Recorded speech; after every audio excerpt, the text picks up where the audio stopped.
I was reading this book called A Billion Wicked Thoughts that was written by a bunch of engineers at Google, and they were looking at billions of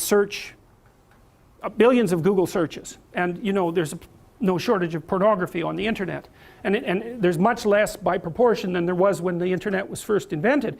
And it's so interesting because it actually turned out that one of the things that drove the development of the internet and the technology was the proclivity of young men to search out sexually provocative images. That was what was at the forefront of the development of the net. It's extraordinarily interesting.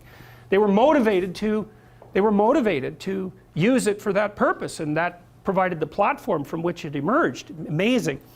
Anyways, the Google engineers looked at pornographic search processes and then segregated male searches from female searches, and what they found was that the males searched out images. Surprise, surprise, no one considers that, you know, particularly interesting, but the females searched out literary representations of pornography. It was written.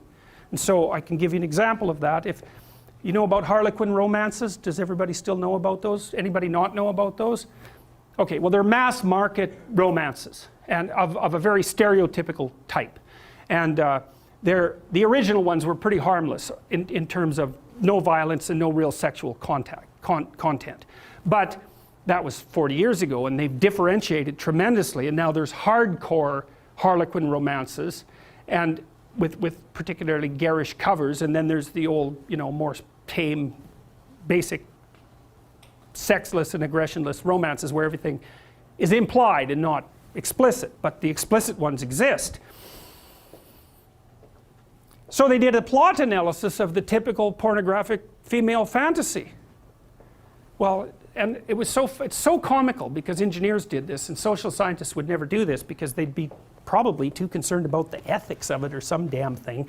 But engineers, you know, they'll just plow ahead with no concern whatsoever for such things, and they actually discover things that way. And so they discovered the basic plot of the female pornographic literary product. And they identified, so basically what happened was that a innocent, well-meaning, and attractive young woman encounters a male who's a bit of a monster.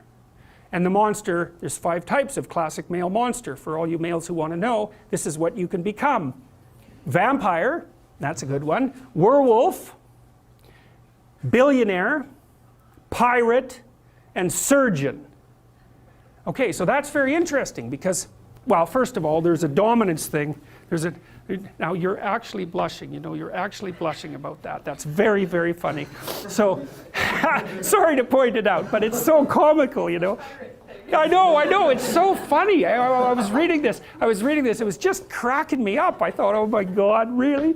Pirate, vampire, oh, that explains it. What about all these damn vampire shows, right? They're so popular online, they're so popular on Netflix. Oh yes, and then there's the werewolf. There's nothing sexier than a werewolf, apparently.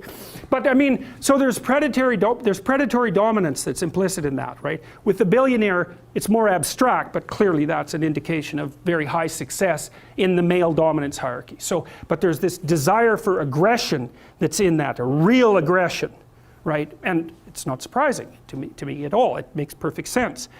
But the basic plot is that the woman encounters this mysterious and aggressive male and tames him.